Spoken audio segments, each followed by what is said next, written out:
$8,400. I tallied the bills 3 times, convinced my eyes were playing tricks on me. The cash was stash hidden inside a corroded tractor I'd just scraped together $100 to purchase literally my last dime on earth. Pocketing it would have been simple. No witnesses, no paper trail. But my grandmother left me with a code before she passed. Integrity, she'd say, is what you do in the dark.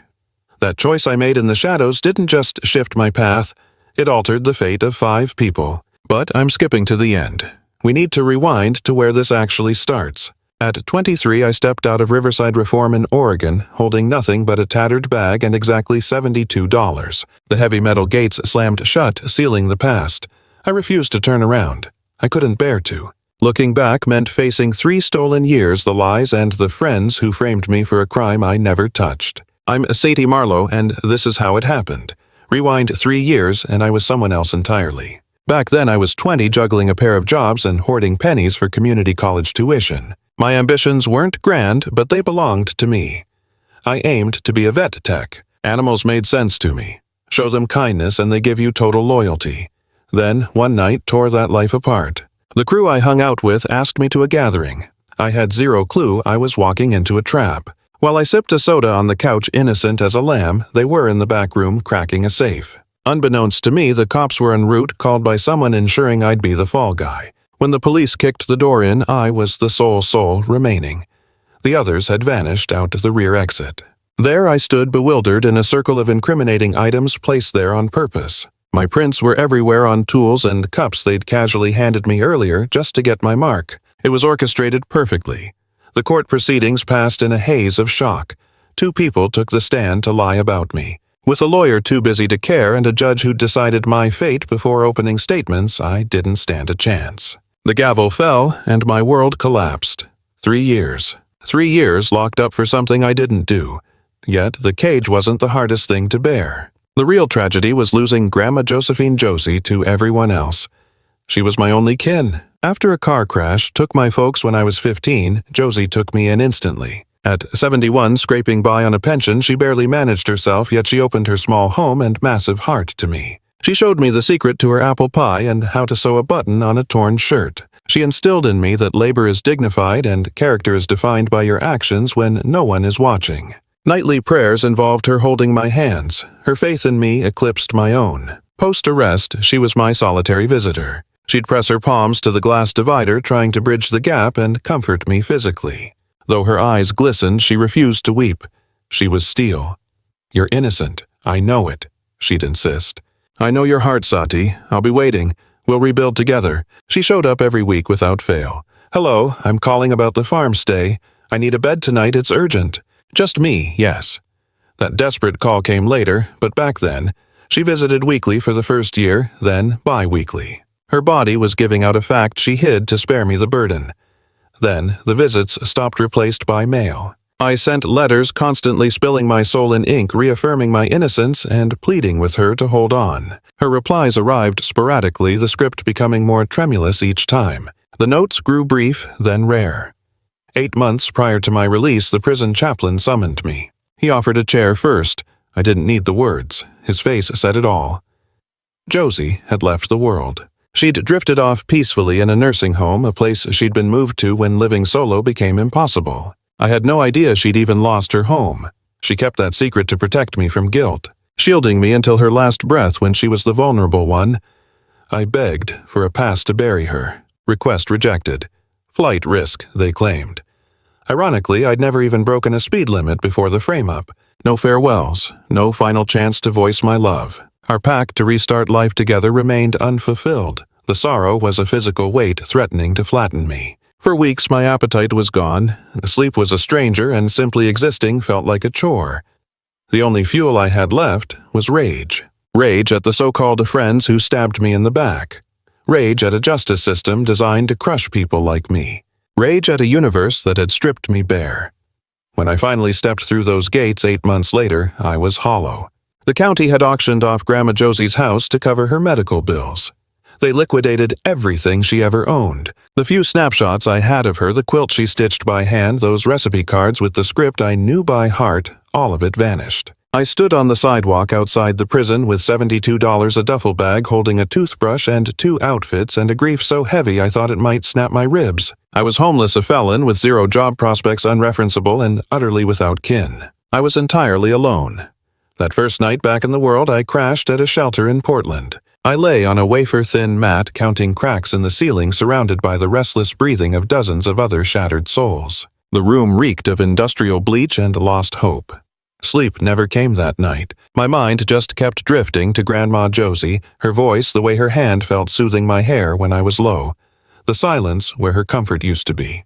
A massive part of me wanted to fold, wanted to let the bitterness and sorrow drown me. But then her voice rang out in my memory, sharp as a bell. "Sad girl," she used to say, "life is going to floor you, that's a promise. But the only thing that counts is standing back up, and you, honey, are a fighter." So I rose. The next morning, I headed straight for the library. It was the one sanctuary I knew with free internet and no judgment. I poured hours into hunting for a lifeline. I applied for jobs, but the moment they saw my record, the doors slammed shut. I tried to rent rooms, but without pay stubs or a landlord's nod, no one would take me. I was on the brink of quitting when I found it. An online listing for a small farm in rural Washington about 200 miles north. Opening bid $100. I opened the page bracing for a scam, but it looked legitimate.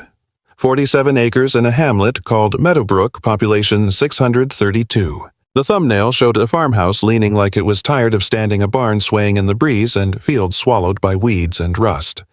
Text didn't sugarcoat it. Sold as is. Major repairs required, utilities disconnected. Buyer assumes all back taxes. My pulse quickened. The price was sitting at $100. It had been live for 3 days without a single bite. The world saw garbage. But staring at those pixels, I didn't see ruin. I saw a blank slate. I saw a hideout where my past couldn't find me. I saw soil that might yield life if I bled for it. I saw a future. I had $72. The asking price was $100. I stalked that listing for 3 days, haunting the library from open to close. The farm colonized my thoughts. I close my eyes and see myself in those wild fields hammering nails into the porch, creating something real out of the wreckage. On the final day, with 10 minutes on the clock, the bid held at $100. It came down to a defining moment. I could hold tight to the $72 in my pocket, stretching every cent to keep my head above water for a little while longer. I could have accepted the quiet drift of survival, taking whatever work came along, finding a cot in a rooming house, and fading into a life without a future. Instead, I chose to risk every last penny on a ghost of a chance. I typed in $100. My finger trembled over the enter key. My chest pounded so loud it drowned out the library hum. This was madness. Absolute lunacy. I'd never even set foot in Washington. I knew zero about agriculture. If this failed, I'd be destitute. No net, no plan B. I squeezed my eyes shut, picturing Grandma Josie promising we'd find a new beginning. I hit confirm. That final minute stretched into eternity. The screen blinked. Congratulations, you won. It was mine. I was a landowner. Then I scrolled to the fine print and my stomach dropped. $850 in back taxes. Due in 30 days or the deed reverted. I had $72. I was already drowning. The next 3 weeks were a blur of exhaustion, and I thought I knew what hard meant. I hustled like my life depended on it. I worked construction hauling debris until the crew stopped smirking and started respecting the hustle. The harvest is too thin for winter. We have to move on. Maybe the Miller place. That farm is a graveyard. We hold the line here. We protect what's ours. I pulled overnight shifts at the docks, scrubbed dishes for under-the-table cash, and mopped office floors in the dead of night. Whenever a bed opened up at the shelter, I took it.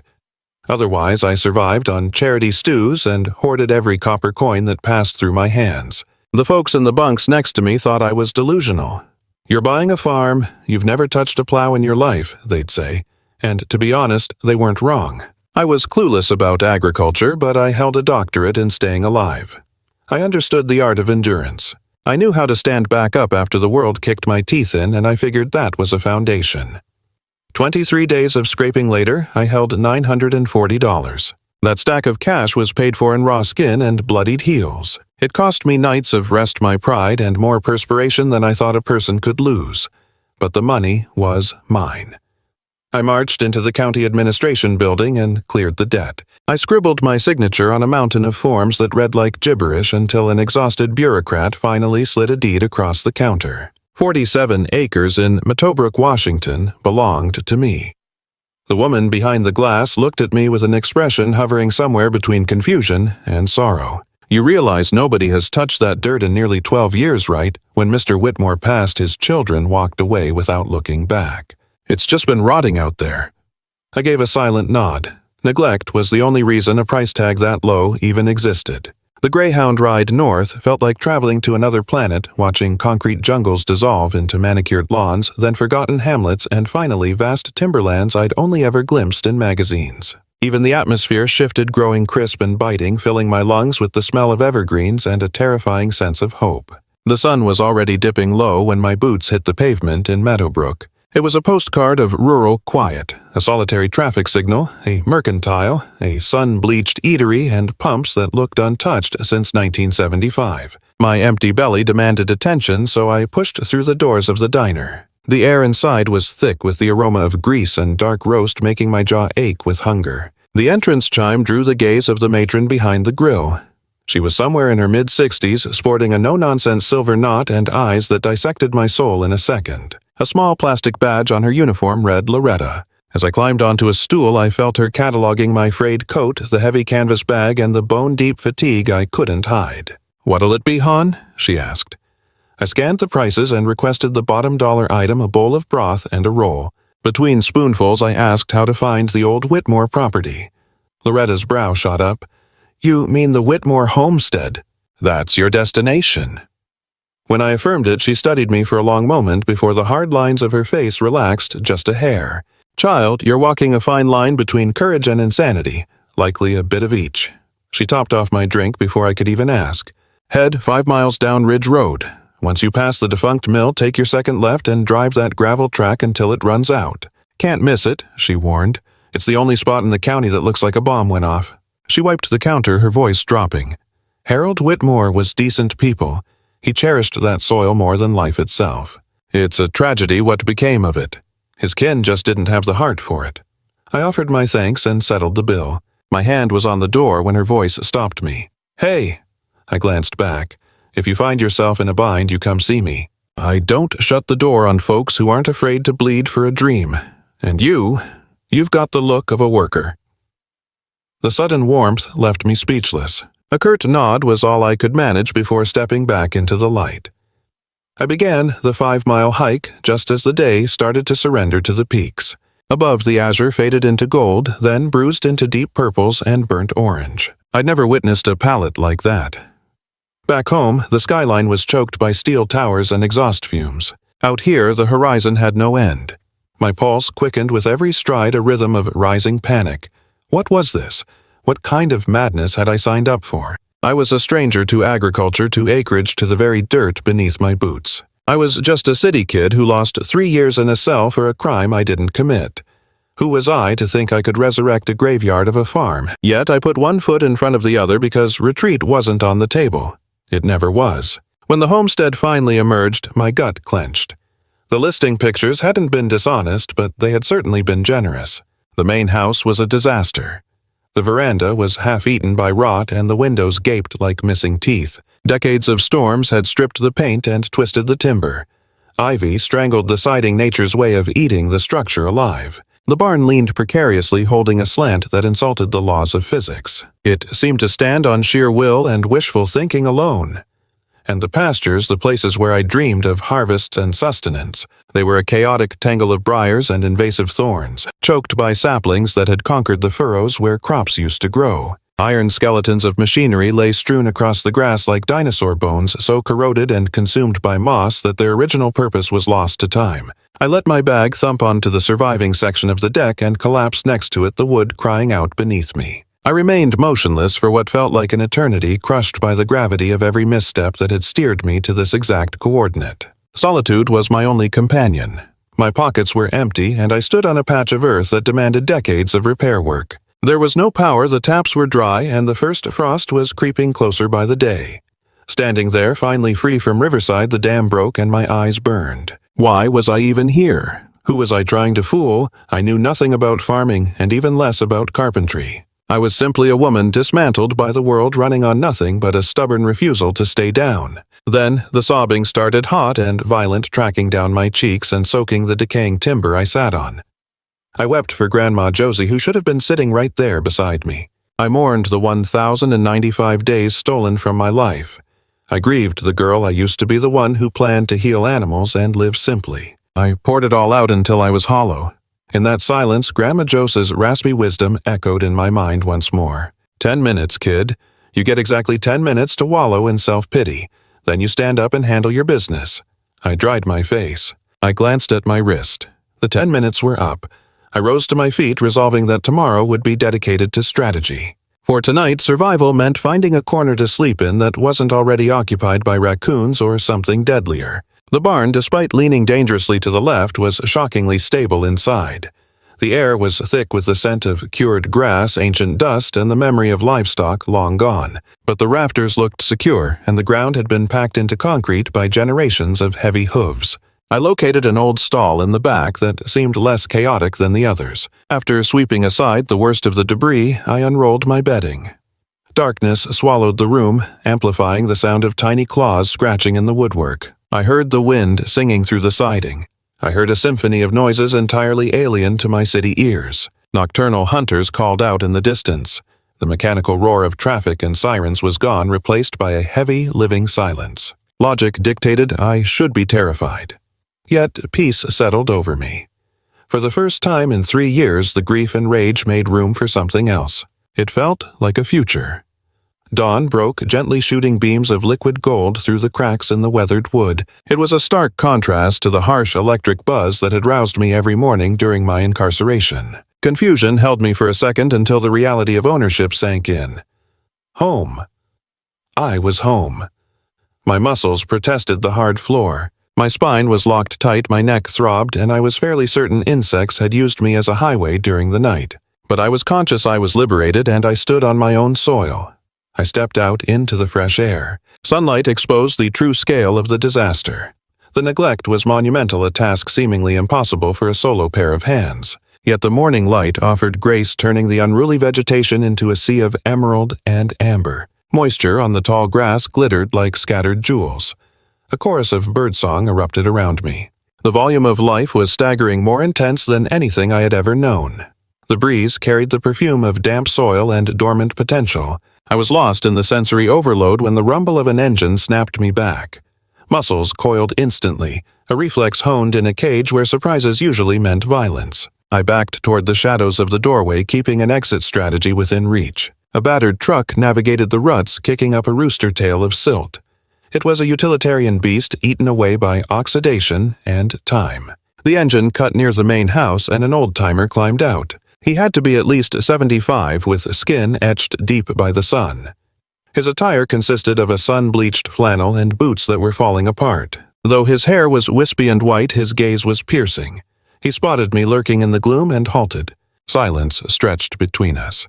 I tried to see myself through his eyes, a trespasser, a ghost, a failure, just an interloper on a farm that had been reclaiming itself for over a decade. Then he smiled, and a memory of Grandma flashed in my mind. "I'm telling you, this old tractor won't make it. The engine is failing. We rebuilt it together. I thought, it has to work." The memory faded as his face transformed into pure welcome. "So you are the one who bought this place." I gave a mute nod, finding my voice gone. He approached with the measured gait of a man who understands that rushing leads to ruin. "Name's Silas," he announced. "Silas Crawford. I work the acreage just east of here.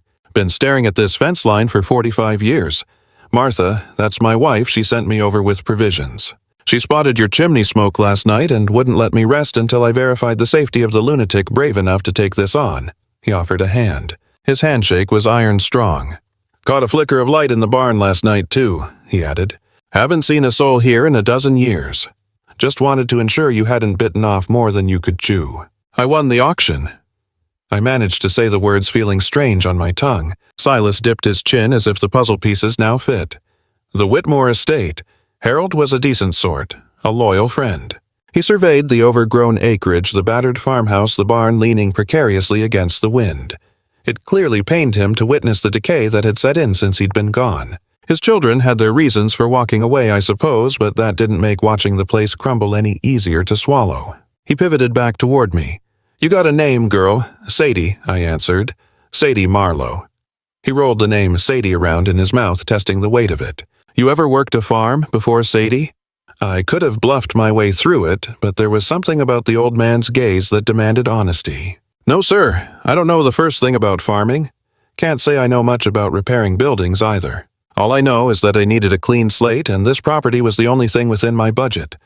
Silas held my gaze for a long, quiet minute. I could feel him sizing me up, trying to gauge the grit in my spine. "You understand what you've signed up for out here?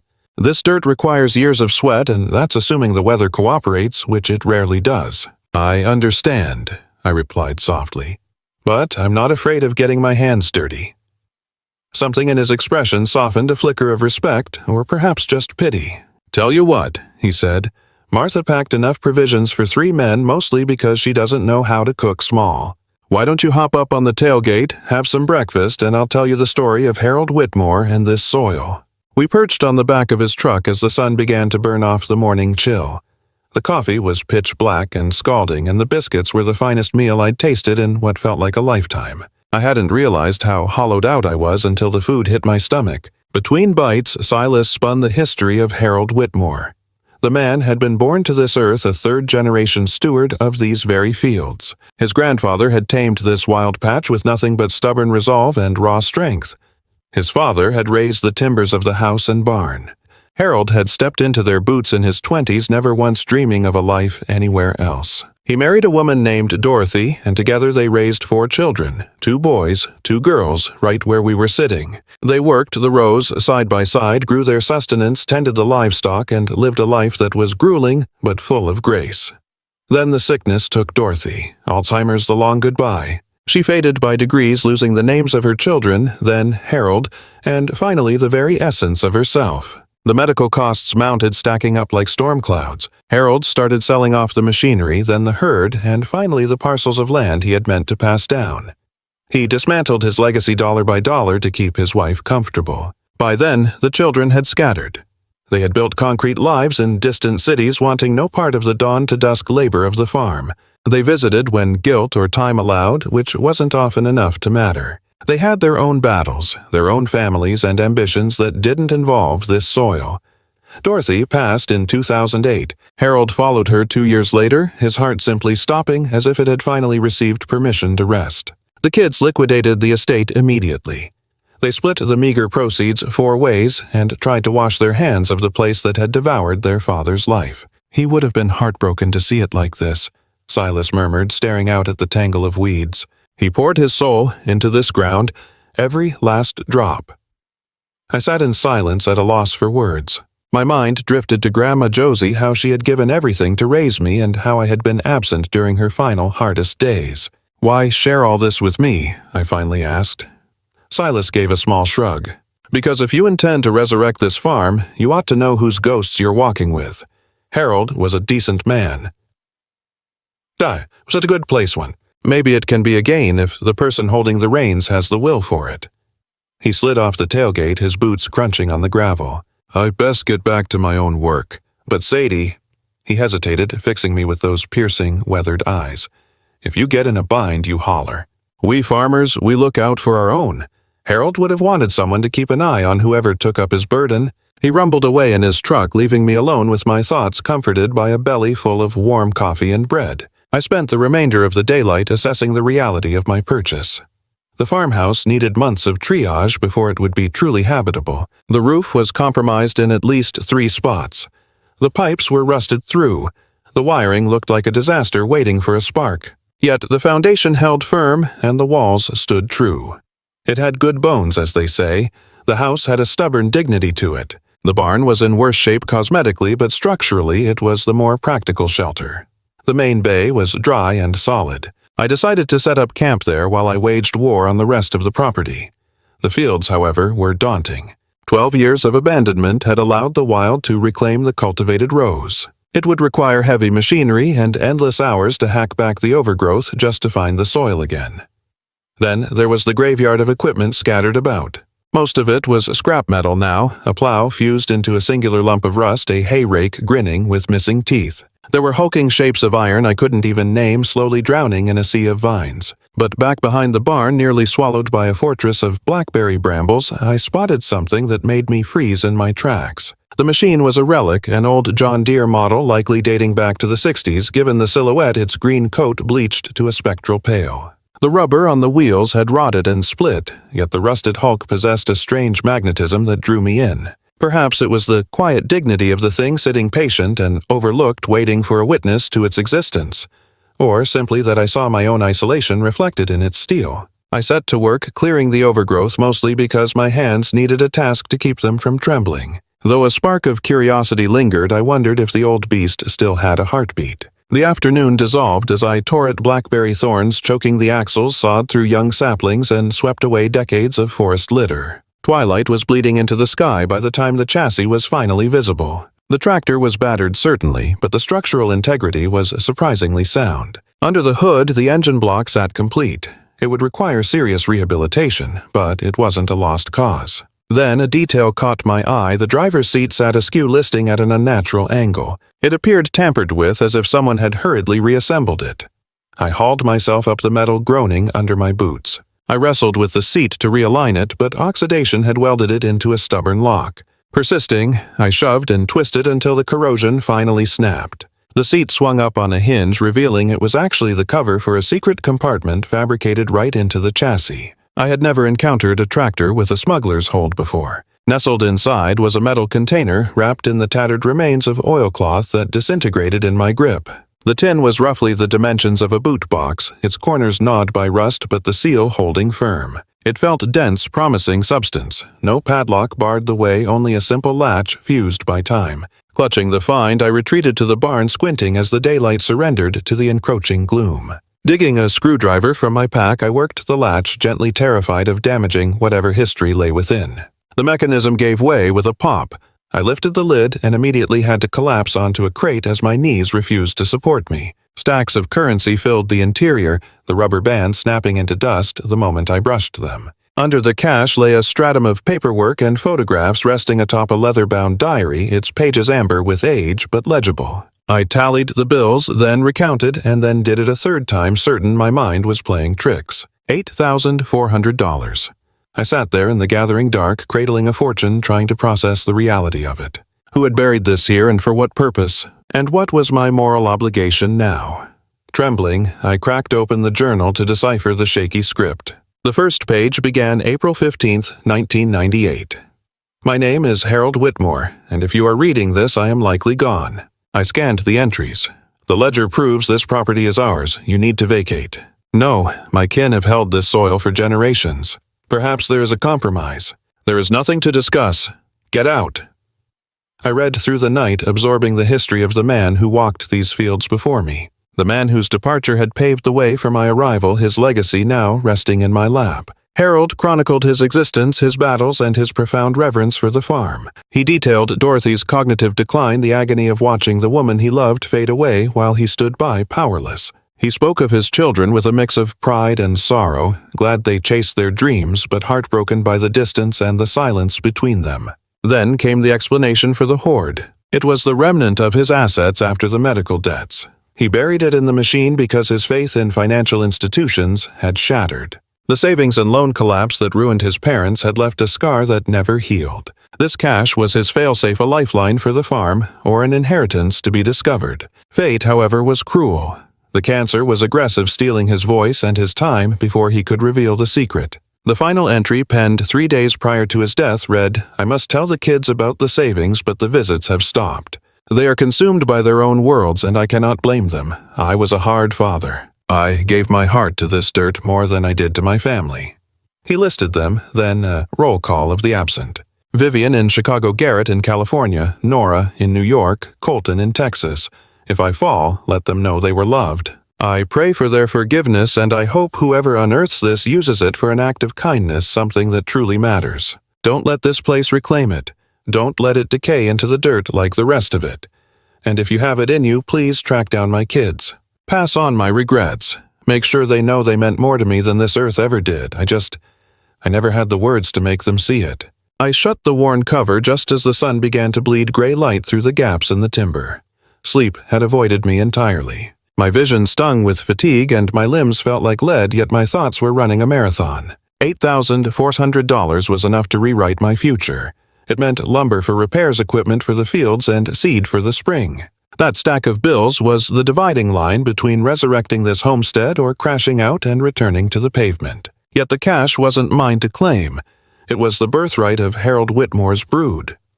4 souls who practically gave this land away clueless that their old man had left a legacy behind. 4 souls who likely assumed he had nothing of value to offer. 4 souls who may have spent the last 12 years convinced their dad was a deadbeat who failed them. I agonized over the choice for 3 full days, but not because the moral path was blurry. My conscience was clear, but instinct is a different beast. I was down to my last $17. My home was a drafty stable. My diet consisted of rationed beans from a tin, and the evening air was biting harder with every sunset. No power, no warmth, no plumbing.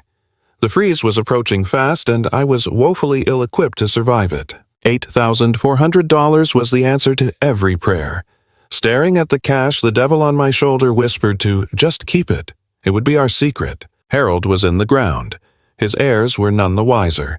Is it truly theft if the victims don't know they've lost anything? But the truth would haunt me, and Grandma Josie's spirit would know wherever she rested. By the 4th morning, the debate was over.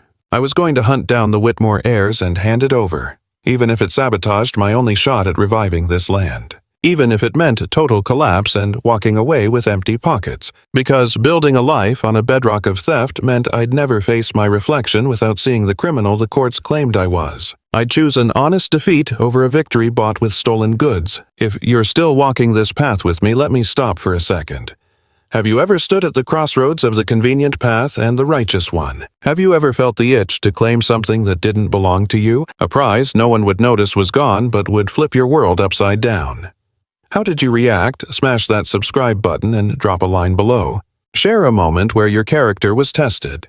I go through every response, and I genuinely want to know your journey. Now, here is the aftermath of my choice to locate Harold's kin.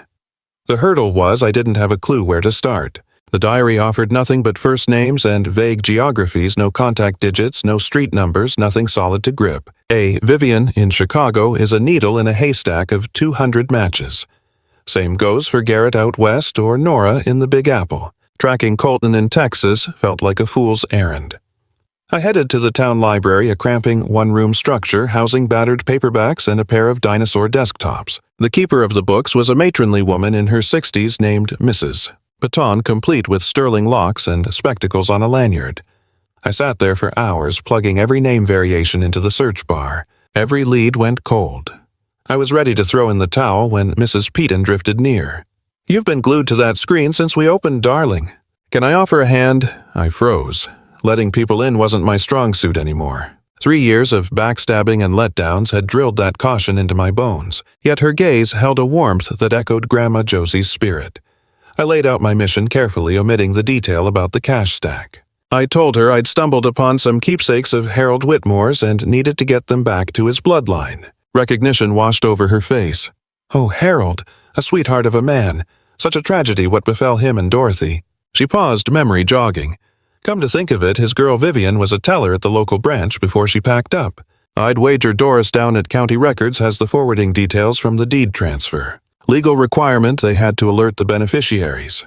It took another 7 days of dogged effort ringing phones and cutting red tape, but Mrs. Baton worked the lines for me. She put her name on the line when folks got wary of an outsider digging for info. She was relentless even when my hope faded. Eventually, we struck gold, a direct line for Vivian Whitmore in the Windy City. I lifted the receiver 20 times before I summoned the nerve to punch in the digits. My pulse hammered. I had no script, no plan. Her greeting was crisp, hurried, the tone of a woman with zero patience for unsolicited interruptions. "Vivian Whitmore speaking." I tripped over my own tongue trying to start. I managed to choke out that I was the new owner of her dad's homestead. I explained I'd uncovered some of his belongings.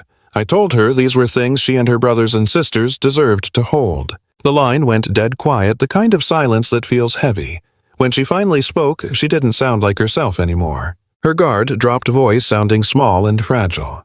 I confirmed I was standing on her father's land right next to the old rusted harvester where I'd discovered the stash. I explained that inside the metal container were family heirlooms, old papers, and something that clearly belonged to her bloodline, not a stranger's. She didn't respond immediately. I just listened to the rhythm of her breathing, feeling the weight of ancient history and mixed emotions traveling through the signal. I haven't let myself think about that farm in years, she admitted. When Dad passed, she said, we just wanted out.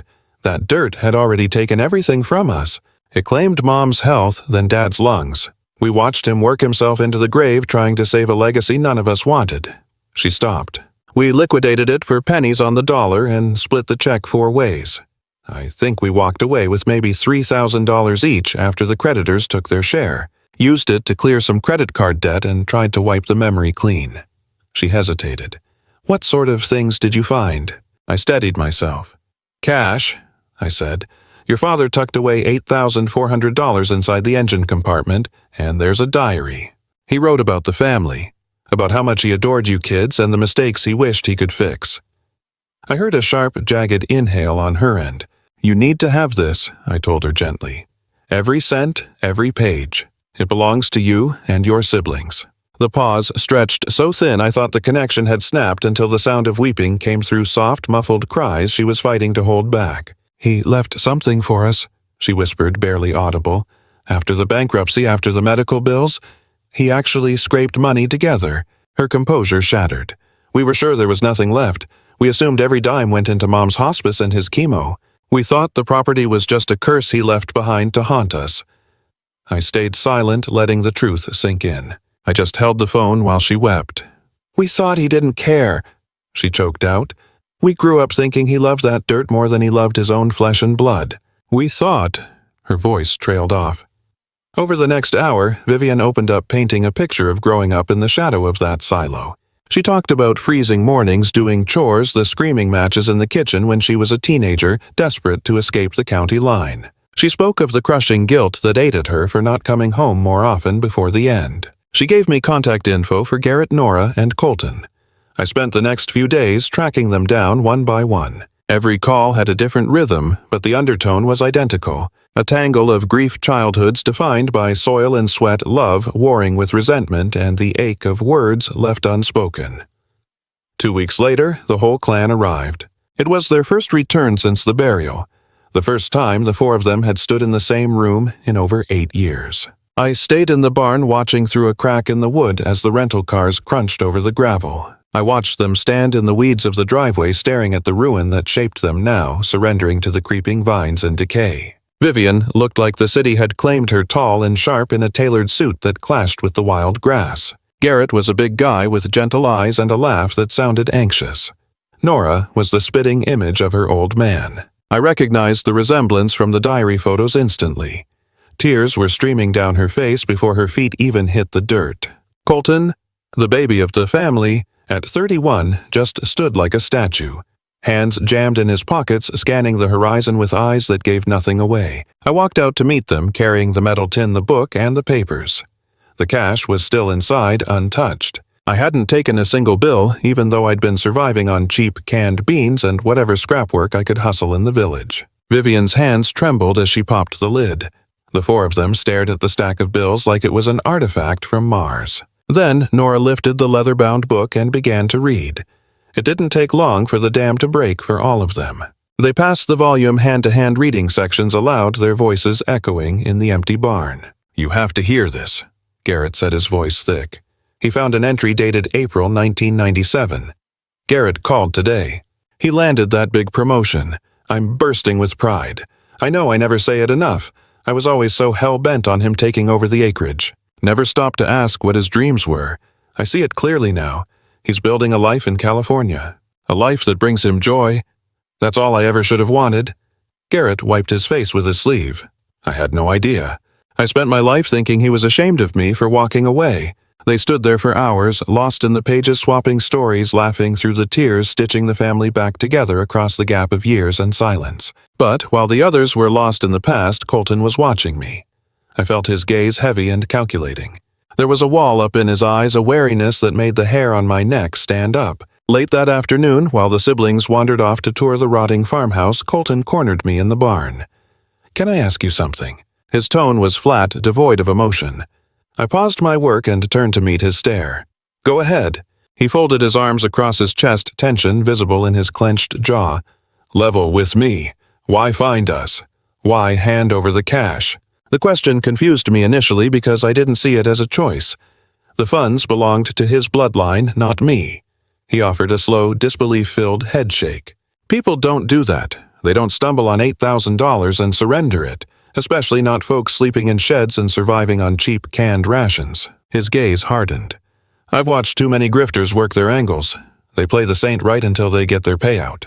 So I'll ask you point blank. What's the catch? What are you really after?" His words hit like a physical blow to the gut. Suddenly, I was transported back to that courtroom, helpless as strangers defined my character. Condemned for a crime I hadn't committed. I could have raged. I could have ordered him off my land. Instead, I stripped away the defenses. I told him about the juvenile detention center, the betrayal by friends, and 3 years spent in a cage designed to crush spirits. I spoke of my grandmother passing away while I was behind bars, denied the chance to hold her hand one last time. I described walking through the prison gates with nothing but $72 and the clothes on my back. I explained stumbling upon this homestead, the spark of hope, seeing these wild fields and the night spent weeping on the barn floor. Then came the discovery of the cash. I told him that keeping it would have made me exactly what the system claimed I was a criminal. I couldn't live with that. Not for my own sake, and certainly not to dishonor the woman who raised me. My voice wavered. She taught me integrity means doing right when no one is looking. If I broke that code, I'd lose the only piece of her I have left. Colton went quiet. Slowly, the tension left his expression. The cynicism evaporated, replaced by a look that bordered on regret. "I'm sorry," he murmured. I had to be sure. He turned on his heel and left the structure without adding another syllable. The dynamic had shifted, though. When the four of them reconvened that evening, I tried to make myself scarce. But Vivian beckoned me over. They had tallied the funds and divided them into 4 stacks, $2,100 apiece. She lifted one stack and extended it toward me. "This share is for you." I opened my mouth to refuse, but she silenced me. "Sadi, you could have pocketed every cent. The deed is in your name. Legally, whatever you unearth here belongs to you. You weren't obligated to track us down or return Dad's journal, which frankly is worth far more to us than the cash." She forced the currency into my palm. "You chose the hard path of honesty when taking the easy route would have been simple. Dad would have honored that. He would have liked you." I glanced toward Colton. He gave a single curt nod, but the weight behind it was immense. What I expected to be a quick transaction blossomed into something completely unforeseen. Garrett ended up lingering for 2 weeks, his first genuine break from the grind in years. Being back on the soil, bonding with his kin, and absorbing his father's writings sparked a transformation in him. Having worked construction through university, he knew his way around structural repairs and heavy machinery. Side by side, we reinforced the barn's frame, swapped out the rotted porch timbers, and tackled the dormant well. The pump just needed a fresh motor. We scavenged 1-2 towns over for $60. The moment water sputtered from the tap, I stood at the basin, overwhelmed, letting tears track down my cheeks. It was just a working faucet, but it felt like hitting the jackpot. The next month, Nora returned with her husband Bennett, a skilled electrician. They dedicated a long weekend to getting the farmhouse wired and energized. She also hauled in crates of her father's agricultural texts, decades of wisdom on soil health, crop cycles, and planting schedules Harold had amassed. "These will serve you better than they'll ever serve me," she insisted. "Dad would want them put to work." Vivian couldn't leave her job, but she wired funds monthly without fail. She framed the small sums as business investments. "Dad believed in this dirt for 53 years, she wrote in an email. "The least I can do is believe in it for a few months. Show us what you can cultivate." Her checks covered seeds, compost, and a battered rototiller that became my right hand that spring. But Colton delivered the real shock. He resigned from his position in Texas and rolled up in early March, his truck bed heaped with possessions. He tracked me down in the back acre to announce he wasn't leaving. "I've been running a sporting goods shop for 6 years, he explained. "It covered the rent, but it killed my soul. Every day I thought about this farm, about Dad struggling alone while we were nowhere to be found." He gazed out across the wild grass toward the distant peaks and the infinite span of the sky. "I can't rewrite history, but I can make myself useful in the present. His presence shifted the entire equation. 2 pairs of hands accomplished 3 times the work of 1. We fell into a steady groove. We both rose before the sun and shared quiet breakfasts in a kitchen that was slowly becoming a home. Our mornings always started with mugs of dark roast and a strategy session. We split the workload to play to our strengths, so I took the desk job managing the ledgers, the permits, and the endless stream of logistics. Colton, on the other hand, had inherited his dad's instinct for the dirt. The man could glance at a wilting stalk and diagnose its craving instantly. He read the earth through his fingertips, picking up on secrets that no agricultural textbook could ever explain. Still, those early days were grueling, and the atmosphere in the village began to shift. It wasn't a sudden storm, but a slow cooling of the air. Conversations would die out the second I stepped through the market doors, and I started noticing how neighbors would suddenly find the floor incredibly interesting just to avoid eye contact. That tension culminated one morning when Sheriff Dawkins pulled into the yard. He was a mountain of a man with skin like cured hide and a gaze that stripped away every secret you tried to keep. He grilled me on my history, demanding to know where a stranger found the funds to acquire land and what exactly my business was in a quiet place like Meadowbrook. Clearly, a busybody had been prying into my background. They found the skeletons in my closet, and that news traveled faster than a spark in dry hay. The rumors were simple and damning. The newcomer at the Whitmore homestead was an ex-con with a rap sheet. The warmth I had initially felt from locals like Loretta and Mrs. Peyton evaporated in some corners, replaced by cold, side-eyed mistrust. People crossed the road to steer clear of me, and under the cover of darkness a coward tagged the fence post at our entrance with a single hateful word: "Thief." I stood frozen in the dawn chill, staring at the red paint while a familiar wave of shame and defensive fury surged in my chest.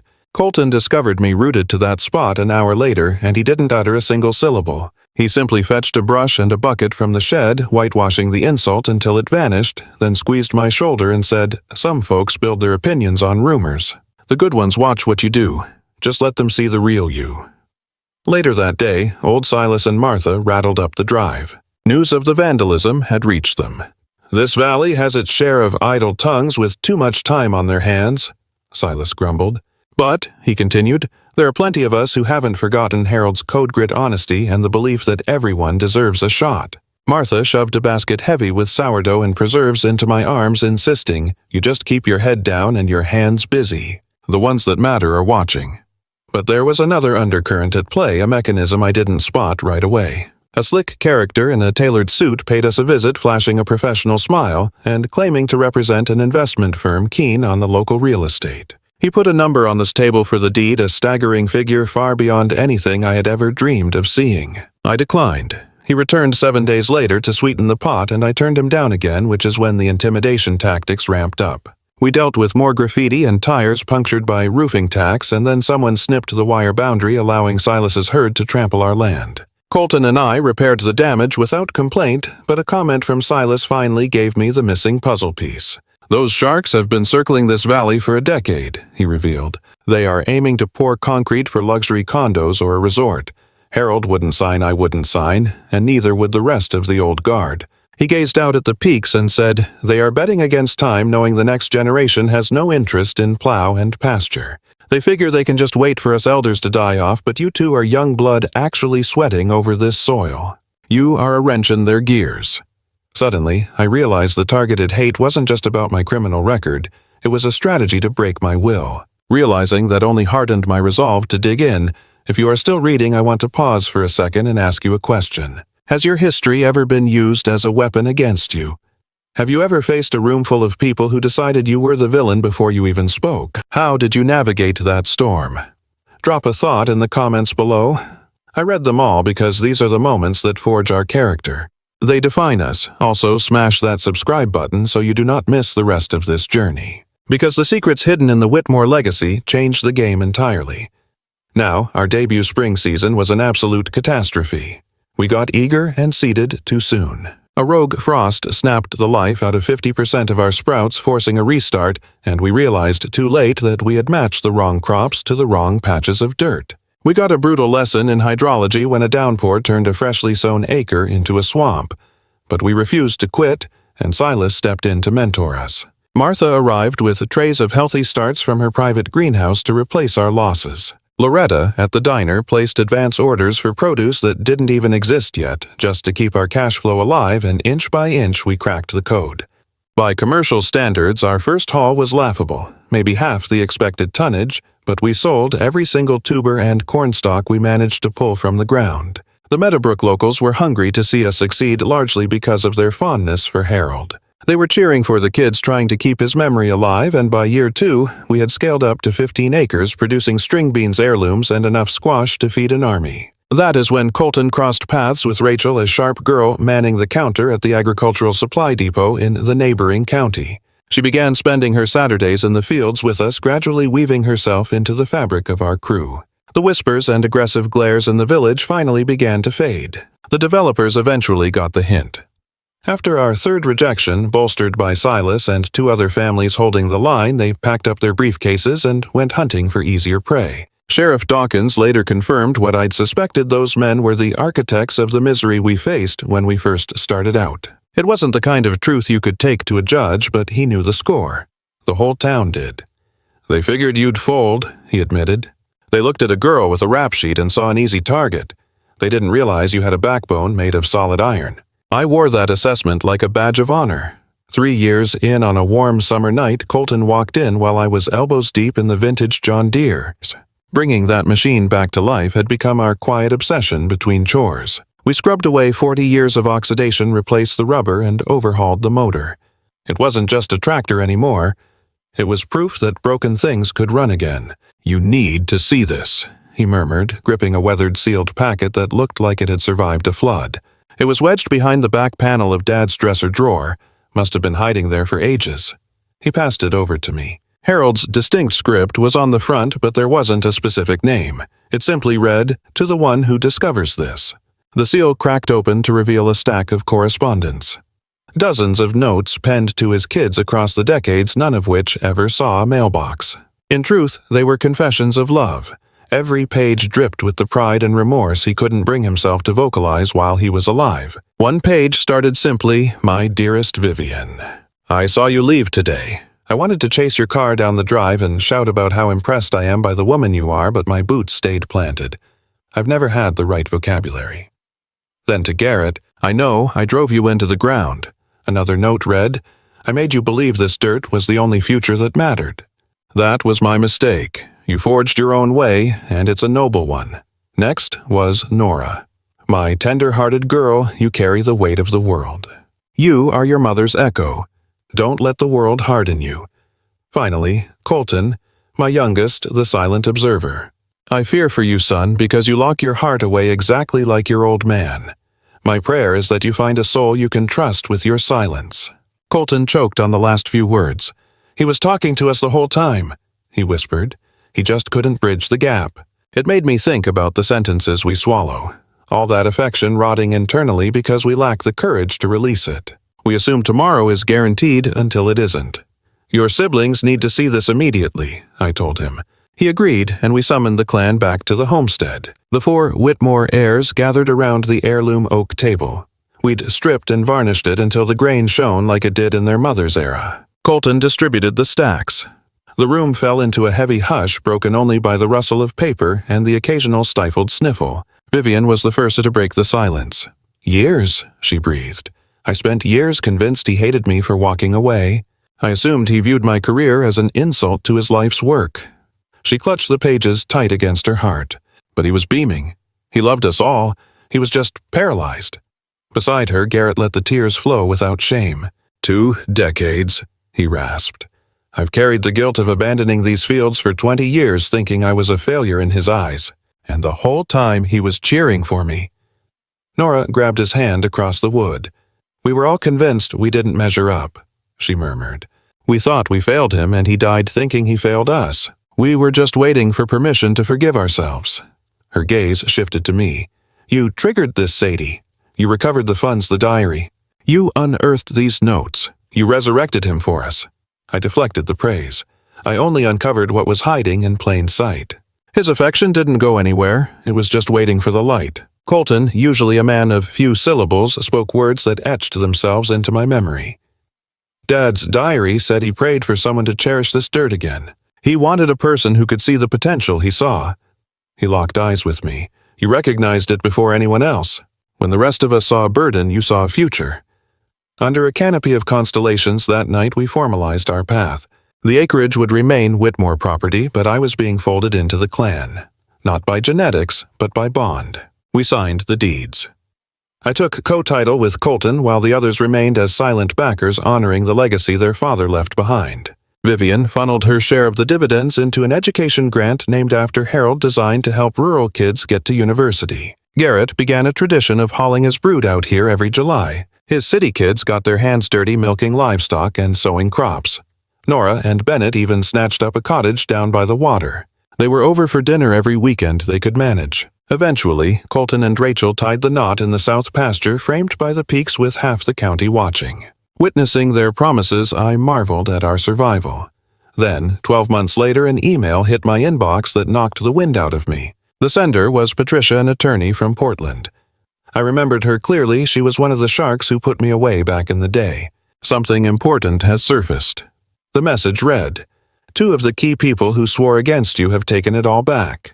The confession was there in plain text. They had been coerced into lying. My hands trembled as I scrolled to the next paragraph. Your criminal record has been expunged. You are no longer listed as a felon. I know an apology cannot refund the 3 years taken from you. It cannot undo the past, but I wanted you to have the peace of knowing the truth is finally on the record. I retreated to the barn and sat there for a long time, letting the silence settle around me.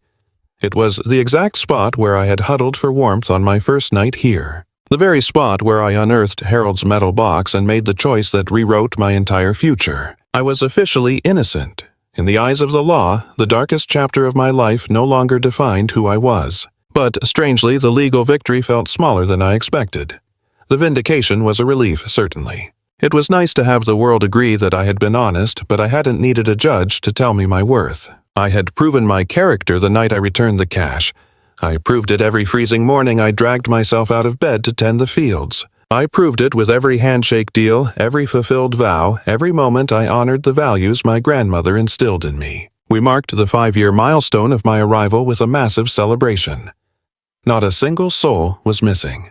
The whole Whitmore clan attended along with old Silas and Martha Loretta from the diner and Mrs. Peden from the library. Even Sheriff Dawkins showed up, a man who went from skeptical lawman to staunch ally after watching us sweat over this soil. Neighbors who had once whispered rumors came to shake my hand, ready to bury the hatchet. The farm was not just surviving, it was alive. We had 40 acres producing a healthy herd of cattle, chickens, goats, and a roadside stand that sold out every single weekend. The vintage John Deere rested in the center of the barn, restored to showroom quality, gleaming like it had just left the factory floor. We didn't run it through the mud anymore. We had modern machinery for the heavy lifting, but we kept the old tractor polished as a monument to where it all began. As twilight fell and folks warmed themselves by the bonfires, Vivian called for everyone's attention. She stood on the farmhouse porch, the same wooden planks where I had once wept in despair, and the chatter slowly died down. 5 years ago, she started, a young woman bought this wreck for $100 because she had nowhere else to go. She knew nothing about agriculture. She didn't know the ghosts of this place or the family that had loved and lost it. She just knew she had to survive.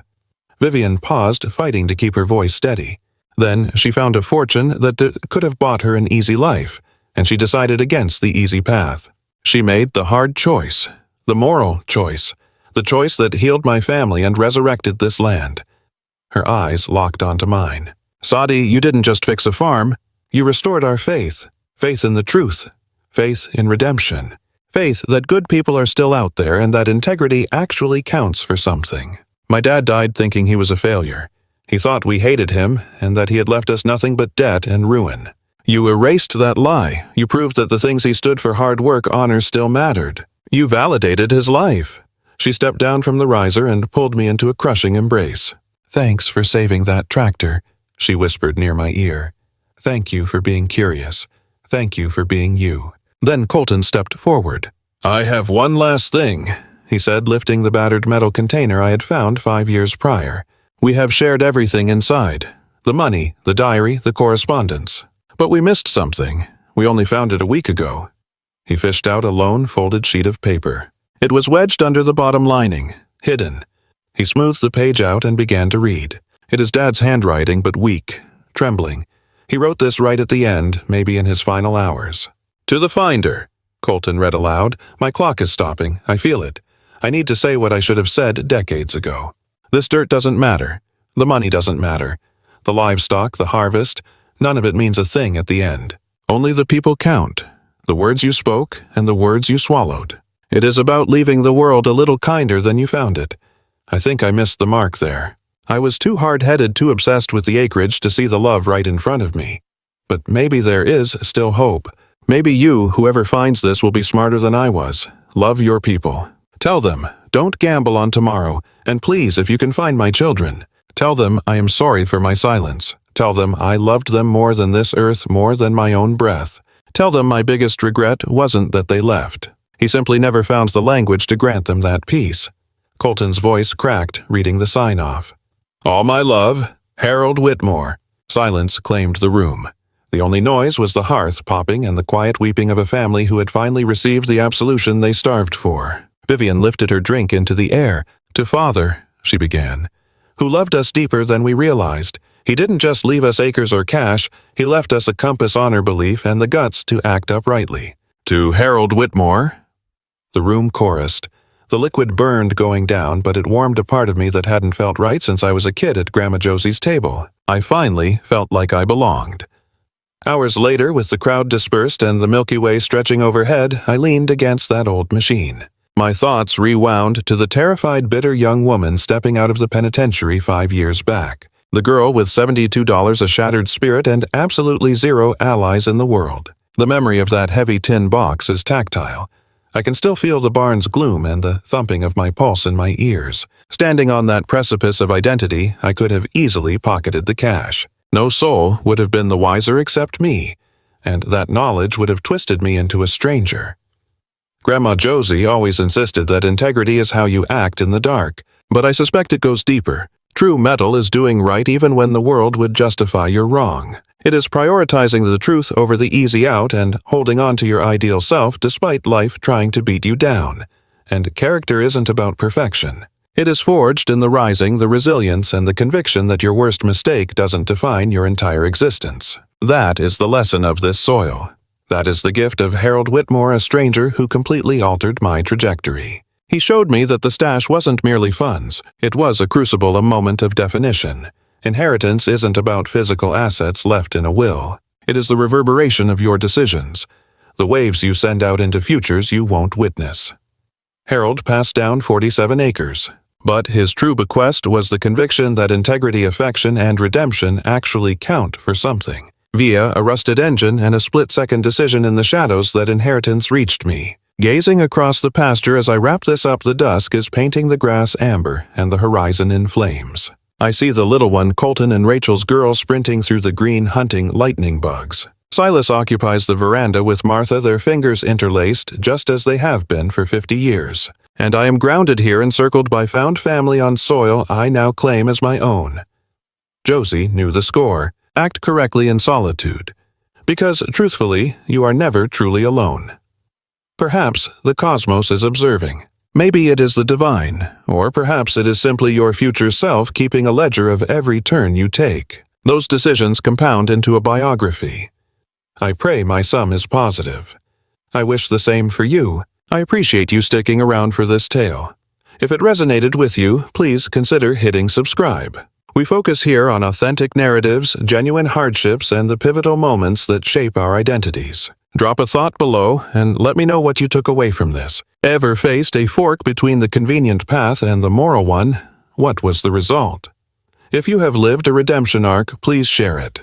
We are building a supportive space here, grounded in the idea that history doesn't need to dictate destiny and honoring the bravery required to maintain honor when the price is high. Pass this along to anyone needing a reminder that reinvention is always possible. I am glad you are here. Appreciate the ear. Catch you in the next chapter. The significance of this narrative lies in the proof that we aren't shaped by our trauma, but by our private conduct when granted agency. Sadie exits the detention center burdened by sorrow, a tarnished name, and barely a penny to her name.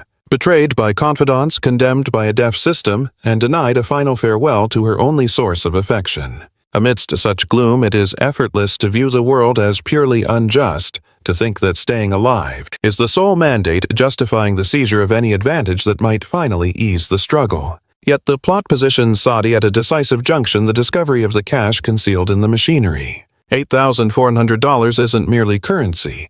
It is an examination. It symbolizes security relief and an express lane away from suffering. The most compelling aspect is that she has every justification to steal it. She is starving, freezing, isolated, and restarting from scratch. No one would fault her. No one would perceive it. Still, she recalls the wisdom of her matriarch. Integrity in the dark, that specific concept, serves as the beating heart of this entire narrative. You see, a person's mettle isn't tested when virtue comes without cost. It is revealed when taking the selfish path feels like the only logical survival strategy. By surrendering that cash, Sadi does far more than pay respects to Harold Whitmore. She applies a healing balm to his fractured lineage. Those handwritten pages offer the children a gift no inheritance could purchase: the absolute certainty of their father's love and the heavy weight of his silent regrets. Estranged siblings find their way back to one another. Decades of frost melt away, and a shattered family unit begins to mend. In a tender turn of fate, Sadie's adherence to the truth constructs the very sanctuary she had been starved of for so long. As the family labors to bring the land back to life, the town's gaze softens.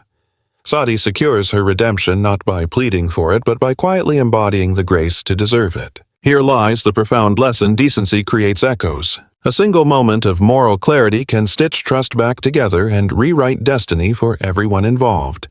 It reminds us that a legacy is measured in more than acres or assets. True heritage is defined by conduct. We learn that while we cannot edit our history, we remain the architects of our response to it. Sadi reconstructs her spirit with the same patience required to resurrect a derelict homestead. It happens through the grind of one honest sunrise after another. Ultimately, the true prize isn't the deed to the land or a clean criminal record. The real treasure is connection. It is the discovery of a hearth and self-worth born from the courage to prioritize what is moral over what is merely convenient.